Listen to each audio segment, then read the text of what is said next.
I look at what we provide as a three-legged stool. Okay, so Anchorage is the institutional custodian that has the software and the trust licenses to be able to custody the assets and operate in a legal compliant manner. They're also bankruptcy remote and they're federally chartered.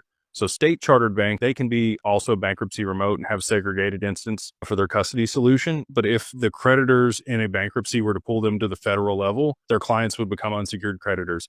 Highly unlikely that that would happen. But that's why we chose Anchorage, is because they are federally chartered. And that's why Ripple has applied for a federal charter for their banking license also, because it's kind of like the high level standard for somebody that's operating in this space. So they provide institutional custody, segregated, bankruptcy remote, insured. So even if they were to go to bankrupt, there would be a bankruptcy proceeding. It would take a little while for you to get your assets, but those assets would be yours in the bankruptcy. You would never be a creditor of Anchorage. And it's highly unlikely that they're going to go bankrupt. They have, somewhere between $600 and $700 million on their balance sheet. They also custody BlackRock's assets for their ETF. So if you want institutional custody, the same as BlackRock, Anchorage is the only option for that. So the other two legs of the stool, we're one of those legs at Digital Wealth Partners. We are an advisor.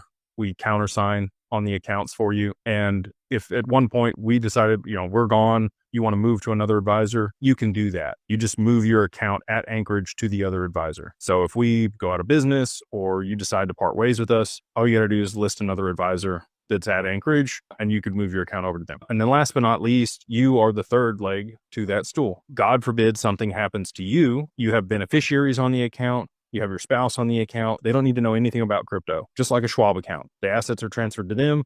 They're not cashed out and given to them in cash, which I've seen many other exchanges and brokers do. They would receive the assets in kind and they would take over the account there at Anchorage and we would be their advisor. So there's always at least two legs of the stool standing.